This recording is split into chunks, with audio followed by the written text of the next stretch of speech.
Hello and welcome to India Career Center, the one stop podcast for students, professionals, parents, and guardians. In every episode, we will try to deal with a current topic that needs expert advice related to career, career guidance, and career mentoring. Please welcome your host, Dr. S.B. Mishra, to the show. And happy listening.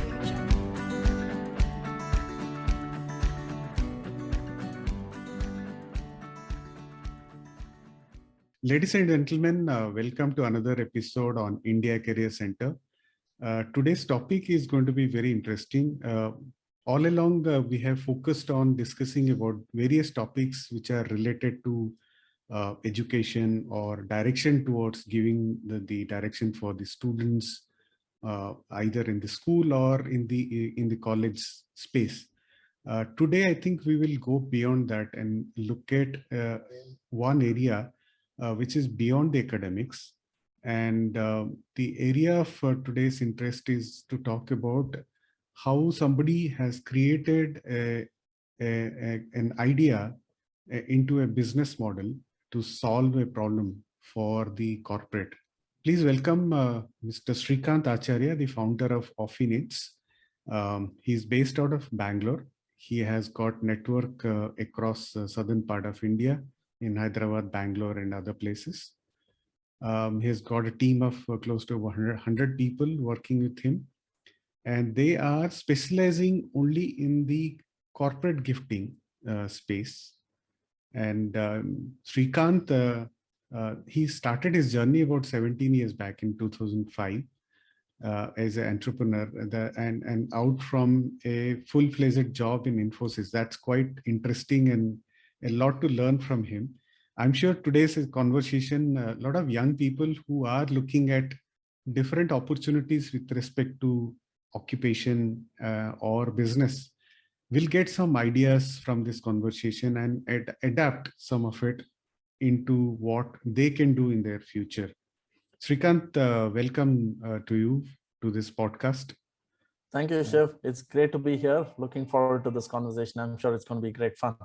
Absolutely. So Srikanth, to start with, I think which normally I ask to most of my guests, please tell us about your early life, your childhood, your education, and things like that, so that we understand the perspective about what you are today a little better. Yeah. So I was born in 1982. This year I'll be turning 40, and I hail from a very normal middle-class family. Both my parents were working. My mom used to be working in Canara Bank until she retired, and my father used to be working in different organizations. And I think after he was some 45, 50 or something, he started a business on his own. And both were on transferable jobs. And I've lived born in Bangalore, but brought up in different parts of India. I was there in Maharashtra for some time, then Andhra Pradesh for some time, and then moved back to Karnataka during my high school days. So I've lived in Hyderabad for a large part of my younger schooling days. And since around 95 or 96 or something, we moved to Bangalore and lived here since then. I'm an engineer by qualification. I completed my engineering from a college called SIT Tumkur, which is very close to Bangalore, in 2004, and got campus recruited into Infosys as a software developer, where I worked for 1 year, and then I quit my job at Infosys in 2005, and I started my journey as an entrepreneur, and it's been 17 years since I've been doing that. And what really triggered that switch from a Infosys job? I mean, I can correlate that in 2004-5. If you're in Infosys, it's a very plum job to be, and nobody would actually leave that organization and try to do something as an entrepreneurship. So I'm sure there must be something very compelling, which I think the viewers must know. Yeah, so if you have to know, I started that switch happened because of an April Fool's joke. So I've always been a very restless guy, like to keep experimenting with a lot of things, and I love playing April Fool's pranks, right? So back in 2005, 1st of April 2005, when I was working with Infosys, I played a prank. I told my colleagues and my friends that I'm going to be quitting my job and I'm going to be starting a business on my own. I didn't think this prank would last for too long. I thought in half an hour, 1 hour, somebody will say, hey, today's April Fool and you're just making April 1st and you're just making a prank. And I thought that would be the end of it. But it went on and people asked me, are you crazy? And like you rightly said, right, back then, Infosys had about 25, 30,000 employees or something, and it was not as big as it is right now. And it was a very, very prestigious position to be in, and nobody could believe that I was going to quit. And they thought I was insane. So people have started asking, what are you going to do if you quit the job? I said, I'm going to start a business. What business? I was not prepared to go that far. I just blurted out corporate gifting. And the reason I blurted out corporate gifting was that about a month prior to that, in somewhere in March 2005, I got a T-shirt from Infosys, which had the Infosys logo on the chest. And I was wearing that on a weekend when I went to catch up with some of my friends. And one of my friends was in the garment business. And he said, hey, you got this T-shirt from Infosys. I think Infosys has around 25,000 employees. If they've given it to everybody, the supplier who got this order, it must have been a big order for him.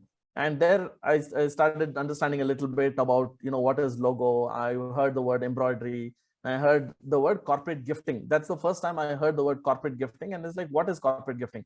There are some companies who can supply these merchandise to companies so that they can gift it to their employees. It was a very casual conversation. No, nothing serious about it. Just some words stuck. And because of that reason, and because I was unprepared fully for the April Fool's prank, I blurted out corporate gifting. And people went on asking, hey, what is corporate gifting? How are you going to run it? How are you going to acquire customers? Where are you going to find the product from? How are you going to build a team? They went on asking a lot of questions. I went on answering whatever came to my mind, just went on blurting without any intent to execute. I was like, let the prank go on as long as it can, and then I'll tell them this was just a prank. So they never caught the prank, right? And end of the day, next day I went back to office and I said, hey, I was just joking. This was an April Fool's prank. I was never serious about it and stuff like that. But then I got thinking that, look, I'm not a great software developer anyway, and I'm not really enjoying what it is that I'm doing, and I don't have any education loan or home loan, or I'm not yet married, and my parents don't depend on me for my finances and things like that. So why don't I give this a try, right? And I spoke to my best friend at that point of time, and he said, hey, sounds like a good idea, man. Why don't we do it? And that's how it happened. We put in our papers and we thought, if at all there is a good time to take this risk, it is now. And worst case, if it doesn't work, I can come back to the job market and I'm sure I'll find a job. So that's how it started. Okay. And I'm sure at that point of time, companies like Infosys, Wipro, and a few other at Bangalore, they were the ones which were truly the young and global companies. Yeah. And probably the gifting as a culture was something which was started by these companies to start with. And was that really a great help for you, the kind of platform you needed for your business to take off? Yeah, actually, I think it was true. Luckily, they say luck favors the brave, right? I don't know whether I was brave or stupid, but I got lucky. I wouldn't recommend anybody to take the entrepreneurial route the way I did, but we got lucky. We were in the right place, right time. The market was booming, and corporate gifts, the concept of corporate gifts had just about started. There were very few companies which were there, and there was demand in the market in a very, very unorganized fashion. But what worked in my favor again is that all my friends were software engineers who had just joined different companies. So what my biggest marketing strategy was, I reached out to all of them and I said, look, connect me to your HR manager. And everybody connected me to their HR manager. And the HR and admin managers of these organizations gave us orders simply for one reason. This guy has quit his job in Infosys and he's doing this. Let's just give him an opportunity. That was about it, right? We got lucky in a lot of ways and things took off, touch wood, and it worked in our favor. It was about being at the right place at the right time. Fantastic. And also I would add here that you could understand that there is a need, and you are trying to basically address a need. Otherwise, the business idea would have just stayed academic, isn't it? Yes, absolutely. There was proven latent demand. The fact that Infosys purchased 25,000 t-shirts and gave it as gifts to its employees proved that there is a market opportunity which is there, right? So it was about going in and tapping that opportunity and serving it to the best possible way that there could be. Okay, great. So since then, how the journey has been? I mean, I'm sure you might have seen a lot of ups and downs in the business. So how have been this journey, and how did you manage your journey so far? Yeah, I mean, the phase where I am right now, I can say it's a very, very exciting journey. If you had asked me when we were in one of our down positions, I would have been I probably wouldn't be answering it the same way that I'm answering today. But to tell you, 17 years has been nothing but a roller coaster ride, and we've seen our share of ups and we've seen a lot of our shares of downs also. We've been through at least two very clear major recessions, and we've just about come out of the pandemic. The last 2 years have been really tough for a lot of businesses. Touchwood, our business has grown despite the pandemic. I think in the last 17 years, we've learned how to fight through adversities.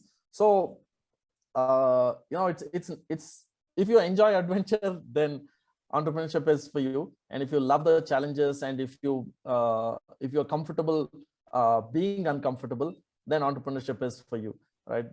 It's definitely not something that you think, I want to be my own boss and I don't have to answer to anybody, I can take leaves whenever I want. That's definitely not the idea about entrepreneurship. You will work a lot harder, you will work a lot more longer hours, and you'll be answerable to far more people than just your boss who was there in your company. And your financials are going to be a lot more messed up than and far more unstable than compared to working at a job.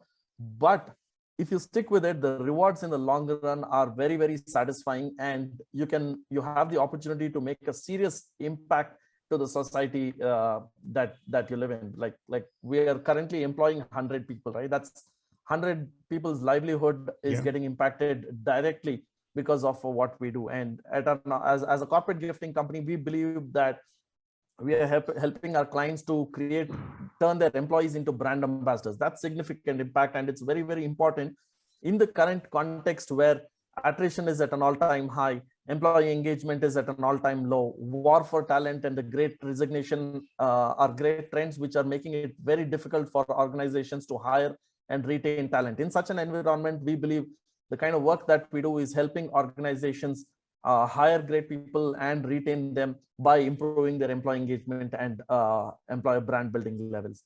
So yeah, it's good fun only if you really love what you do, and if you have the gumption to go be in the ride for a long time. Have the skin in the game, basically. Absolutely, always. Yeah, and also yes, I think like any profession, whether it is a job today in a corporate, or if you're doing you have a business, I think both will have its own ups and downs. And as you rightly said, I think you have to stick to it for a long term, and then only you can see the benefit out of it. So I guess that's life. So going forward, what I interestingly found about you is that you have started doing another engagement, which you call it as Employee Engagement Academy. So tell us about that, what exactly you do in that and how it is helping you in your business now. Yeah. So I'll take you back to about 2 years back, just when the pandemic started, right? The pandemic hit our business really, really bad. Along with tourism, along with events, corporate gifting was badly affected. Nobody wanted corporate gifts anymore because there was uncertainty whether people are coming to office, whether it's going to be work from home, remote, the COVID and all of those kind of things, right? So that gave us a lot of time to think. You had the opportunity to read a lot and everything. And I started asking myself philosophical questions as to why am I in business? Why this business?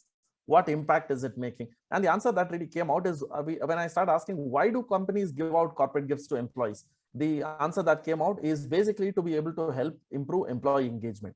It's like, okay, that's a good one. Now, what else could be done to help improve employee engagement? So I started doing a lot of research, and I realized that employee engagement is extremely, extremely paramount to be able to survive and thrive in the business in the coming 1 or 2 decades. And so I started doing a lot of research, and I realized that there isn't enough research that is being done in this space. So first thing what I did is I put together a recorded webinar called 15 powerful strategies to improve employee engagement in your organization while working from home. And I started running these ads, and I started inviting people. And over a period of time, I saw that close to 3,000 HR professionals attended this webinar. Now, what this did is that it established me as a thought leader in the space, and it generated a lot of leads and a lot of credibility for us among the people who attended this particular webinar. Then, as that was happening, I said, okay, this is great. And I started speaking to some people informally, because we work with large corporates, we have reached to senior folks in the corporate, like HR directors, VP HR, and corporate communication leaders, and all of that stuff. So I would have casual conversations with them about employee engagement and where is the industry headed and everything. Then I said, okay, why don't I do an interview with them? So I started an interview series called Employee Engagement Live, where I would interview these people and ask them questions about employee engagement, their strategies, their ideas, their philosophies about employee engagement and everything. I did about 36 episodes of this so far, and then I turned them into podcasts and everything. Right now, I'm working on creating a course on employee engagement for HR professionals. So then I decided to put all of these things together and create a Facebook community of HR professionals who want to speak about and learn about and stay updated about the latest that's happening in the space of employee engagement, and bring all of these things under one umbrella called Employee Engagement Academy. So on Employee Engagement Academy, you have community, you have recorded webinars, you have live interviews and podcasts, there is blogs and research and a lot of other forms of content.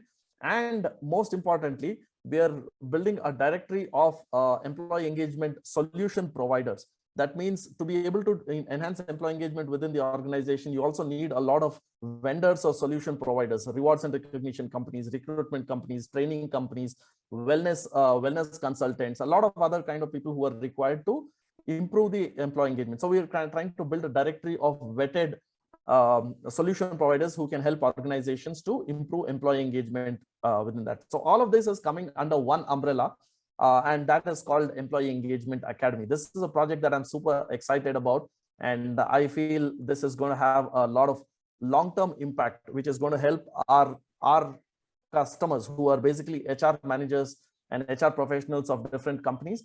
It is going to help them improve the work environment within their own organization. It's going to help them progress in their career, which is directly or indirectly going to generate more business opportunities for us. That's very good.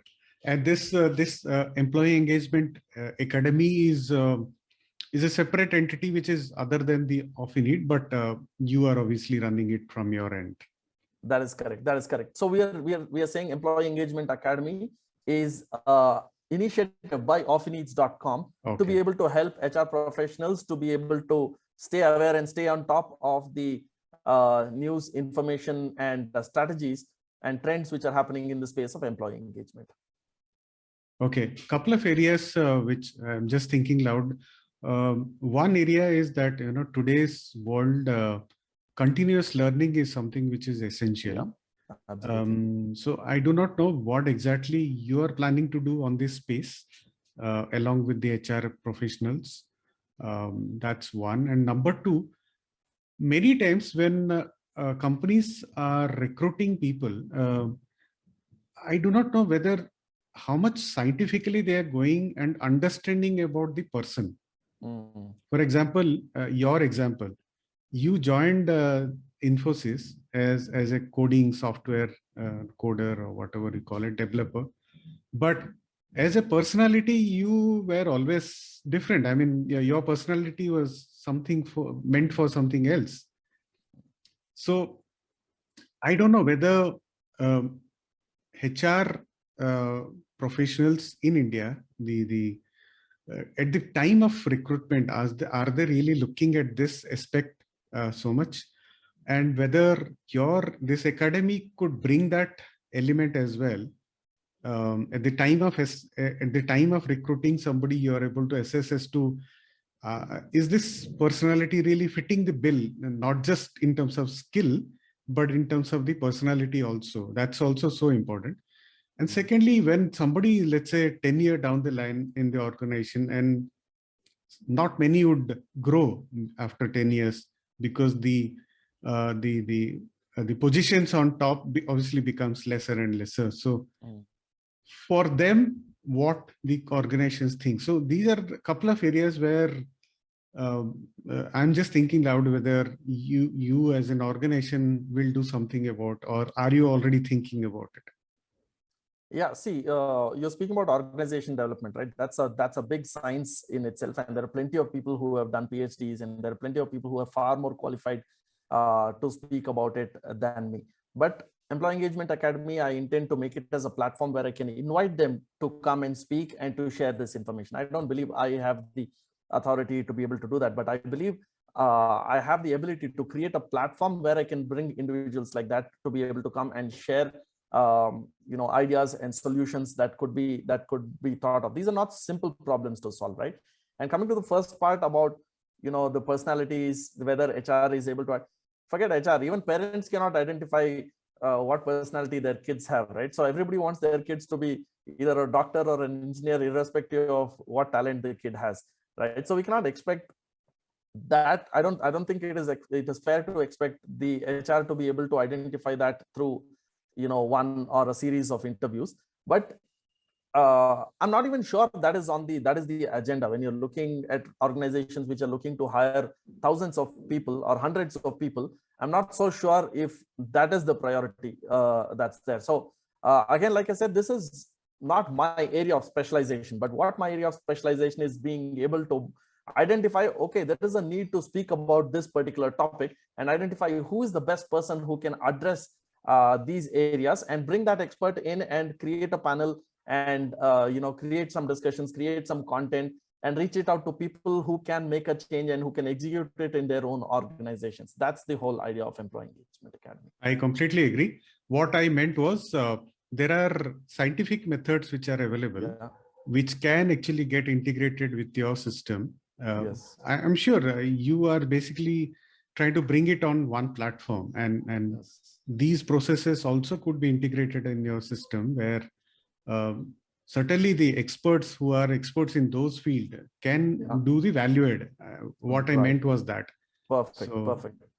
Absolutely. So that's the whole idea, right? To identify, let's say, I was speaking earlier about service providers who can help enhance employee engagement within the organization.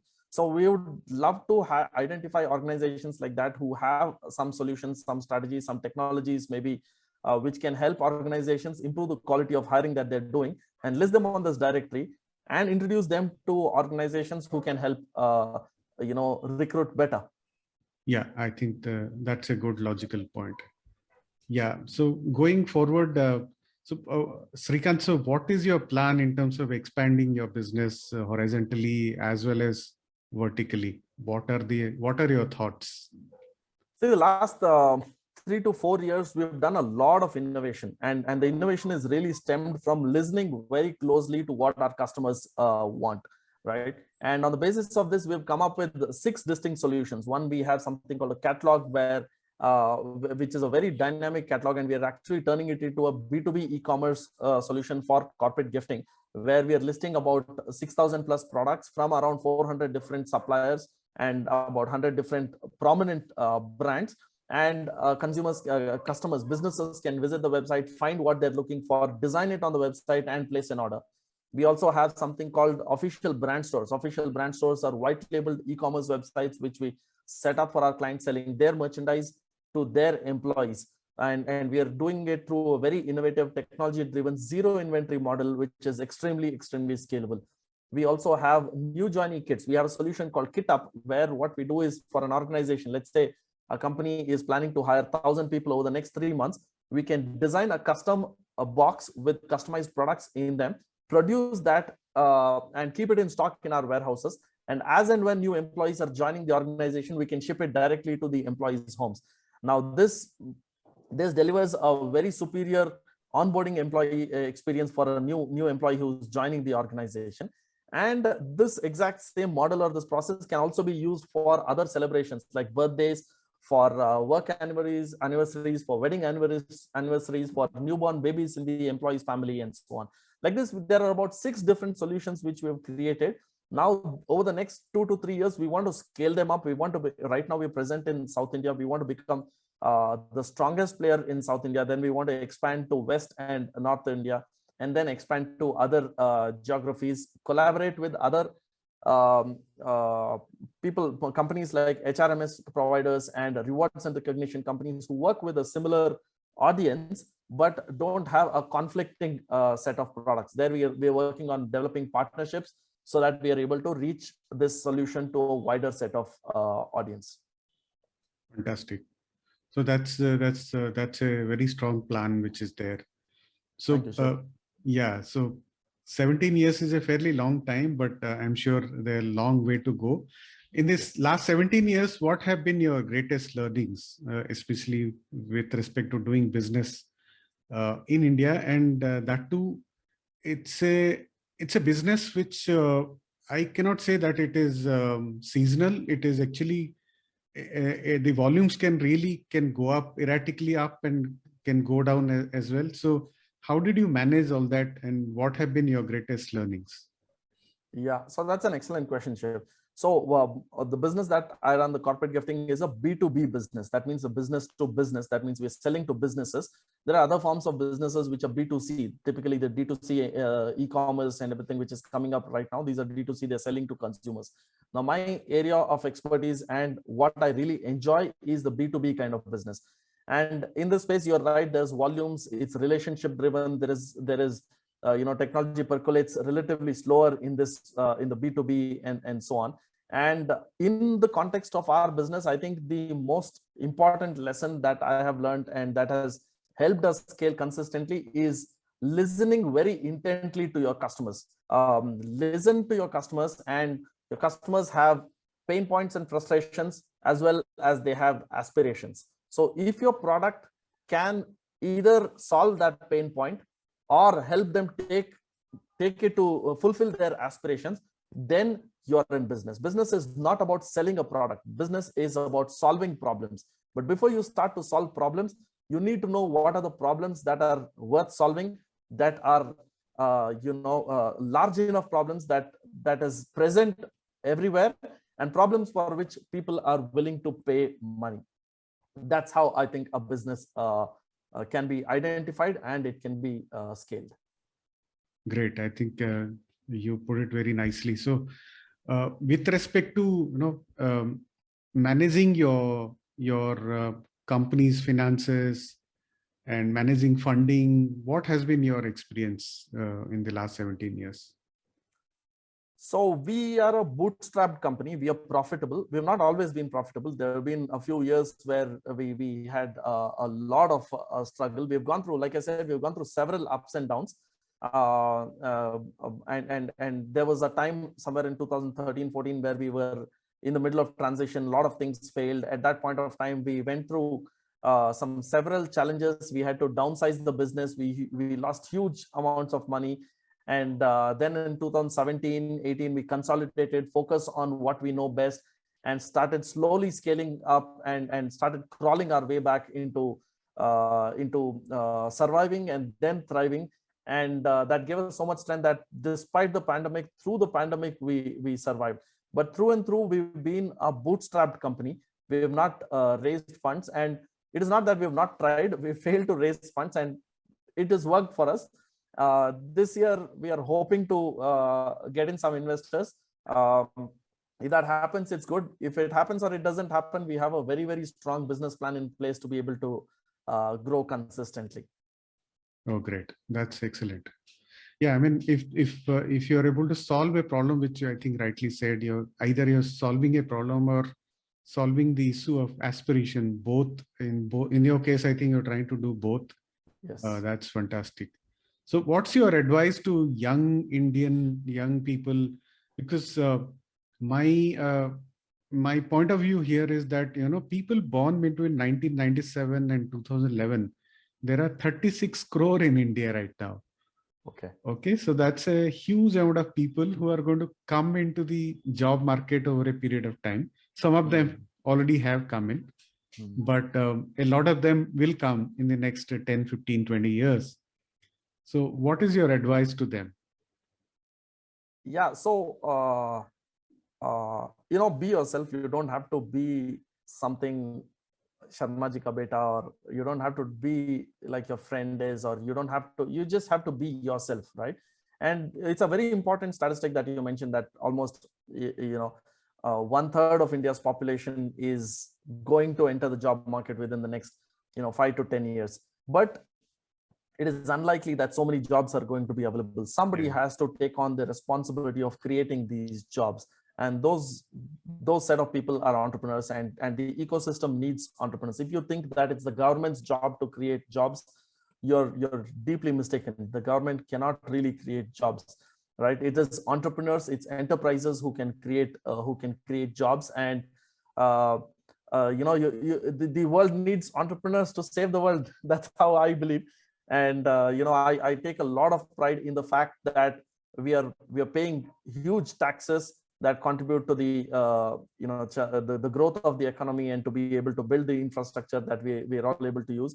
I take huge pride in the fact that we are able to directly create employment for 100 people, and indirectly, that is through vendors to whom we are giving business and everything. It's probably we are impacting probably at least 200 to 300 lives. So somebody has to take on the ownership of creating those jobs and not consuming job opportunities that exist. So and it's becoming today, because of the technology and because of internet, because of laptops and mobile phones, high performing devices.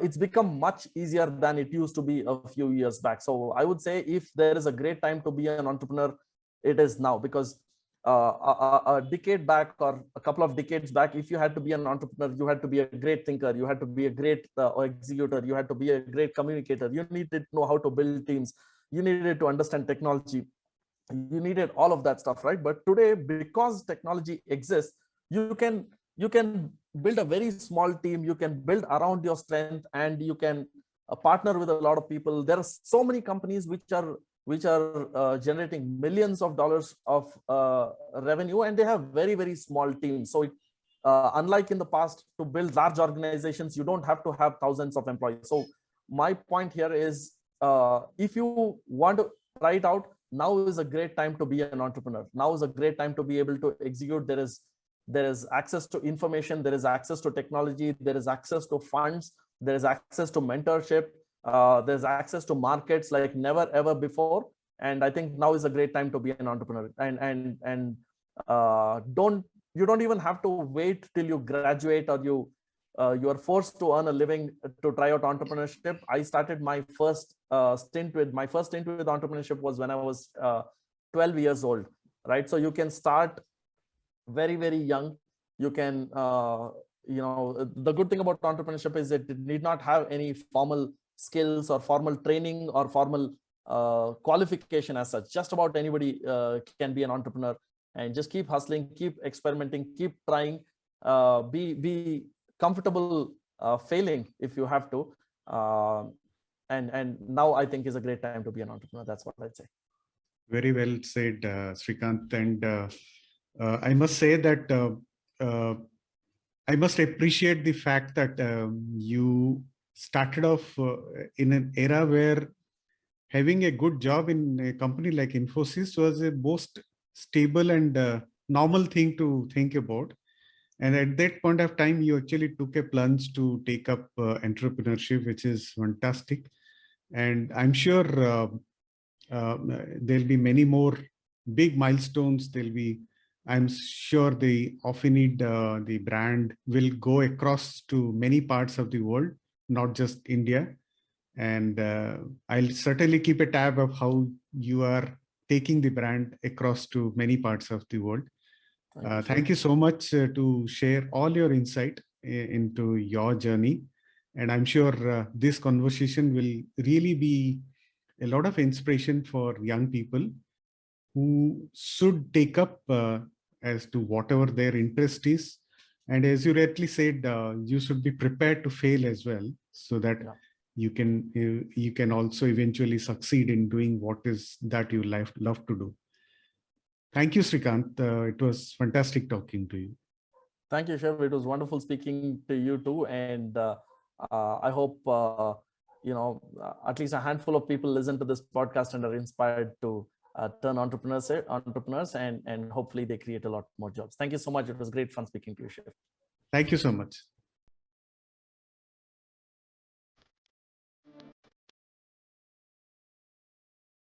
Hope you enjoyed this episode. We sincerely wish you could take something from our conversation today and be able to apply it to your life in a positive way. We value your feedback. This can help us improve our future episodes. So share your thoughts to serve you better. If you want us to focus on a topic which you think is of importance, let us know. We will share our expertise in future episodes. So, see you soon with a new topic and help you in your career journey.